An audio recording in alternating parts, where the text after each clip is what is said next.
Hey everyone, it's me, Hallease. So something I want to start doing is like commentary on some of the films, videos that I produce on this channel, just so you can get an idea of some of the creative juices and yeah, just how I get to the end product that you see. So for this one, we're going to do the film journal about my time in Miami, Find Your Vacation.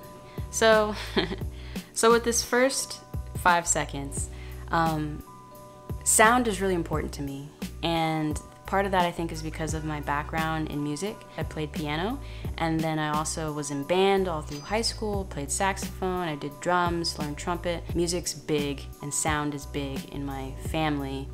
So that was why I included some sound, ambient sound of the waves. And the idea was that even though I didn't have the waves going throughout the entire film, you know, you only actually hear the ambient sound of the location that I'm in within those first 5 seconds, and then it's just the song and my voiceover for the rest. I just really wanted you to get that sense of place. And then within this first shot, that guy actually standing there next to the text of South Beach, that's Mr. Hallease. This is actually a drone shot. Something that I always do whenever I'm about to fly Jeff is that I always just hit record, period. Because that's usually the main thing that I forget to do when I'm flying. I'll be flying and getting these great shots, and I'm looking at it like, oh my god, it's so great. And then I realize I look to the corner and I haven't hit record. Now I just hit record.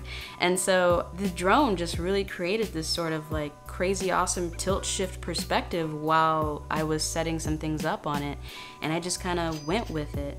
So yeah, that is Mr. Hallease standing there, keeping guard while I am getting ready to fly the drone. Yeah, and even after that shot, you know, it's dark for a minute. I just really want you to focus and get into the mindset of what that song is and how that song kind of sets the mood and the tone I want for the entire film. And then finally, we get the first drone shot. What was really fun about getting this drone footage of Miami South Beach was that it was actually kind of overcast for most of the time we were there. It was hardly ever like blatantly sunny. On this day it actually was pretty sunny, but you can see in that shot that it's oddly dark towards the back, and that's because a storm is on its way in. And when I was shooting this, you know, usually the best time to get drone footage is early in the morning or late at night, or kind of at the twilight of, you know, where it's becoming night. So that way you have more of an even lighting and everything just looks a little bit better. But sometimes you can't do that, and you gotta go shoot your drone midday in harsh sun. And so what was really interesting about getting these drone shots was I used ND filters, which I actually did not know existed for drones. It was actually Danny, a videographer friend of mine, who let me know that you can get little ND filters for your drone. And so all the drone footage you see is with an ND filter, so that way your shots still look cinematic, because shooting with the drone, it can tend to up the frame rate and stuff in an attempt to try to capture, you know, the best quality video that it thinks. So using an ND filter will force the auto features to kind of lower a little bit, keeping that cinematic look that you want. And that's the thing about drone footage in general, is that you don't need to overthink it, you know? The best drone footage is just letting the scenery, whatever you're shooting, speak for itself. So you notice a lot of the moves that I did were very simple. Flying it forward, flying it back, panning.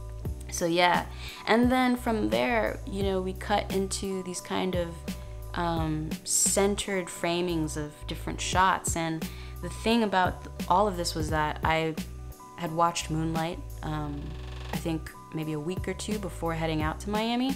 And so I was just really on my like artistic Moonlight vibes. And I really loved the idea of contrasting African Americanness or melaninness with this sort of classical Victorian kind of sounds that you don't readily associate with black people.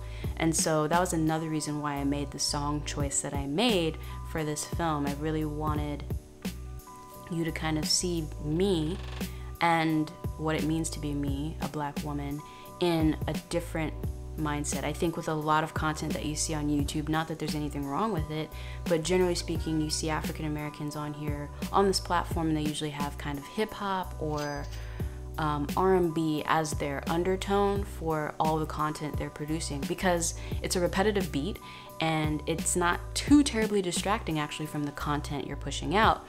And it helps just move things along, which is really nice. But for me, you know, playing piano and all of that, classical music is kind of something that I've always known and loved, and a genre that, you know, I would like to see more of it on YouTube. So be the change, you know what I'm saying? You know, the whole idea with this film was to just try to get y'all into an incredibly relaxed state of being, so that way you could feel how I felt being there the whole time. I was there for roughly 8 days, and it was a much needed vacation. One thing I will say about this film though is the last shot, which I really like. So the last shot is a drone shot, and you'll notice it, hopefully if you're watching it, it feels a little weird to you. And the reason that it feels a little weird is because I'm doing a perspective shift effect where the drone is flying forward, so naturally it's zooming in. But in post, since I shot it at I think 2.5K, I'm actually zooming out, so it feels like the picture is pushing out. And so that makes this weird kind of distorted view when you're watching it. And I'll actually show you how I did that in Premiere. So here's the shot. It's really simple, right? It's just a simple, Jeff is just flying straight forward into, towards the city, towards Miami South Beach proper. In post, here in Premiere, I have it so that the piece of footage itself is actually pulling back and zooming out. The clip itself is technically natively bigger than my sequence. I shot it in 2K, and I zoomed it, or I scaled it down over time, so that way you could see that awesome warping effect that you get by the end of the video. So right now it's at 100%, and you can see it's really big. So we're just gonna go in here and hit the scale button, and that creates one keyframe there. And then we're gonna go to the very last frame, or wherever you want, you know, and make another keyframe button, and then we are going to bring it down. All you have to do is come here, you can type in a value, or if you just hover over it and then click and drag, it'll let you zoom down that way.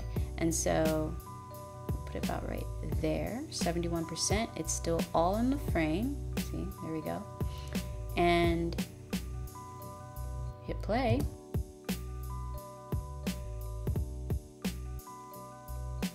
So yeah, that is the commentary for the film, Find Your Vacation. Let me know if this was interesting, if you found it, or if it was just kind of dull and boring.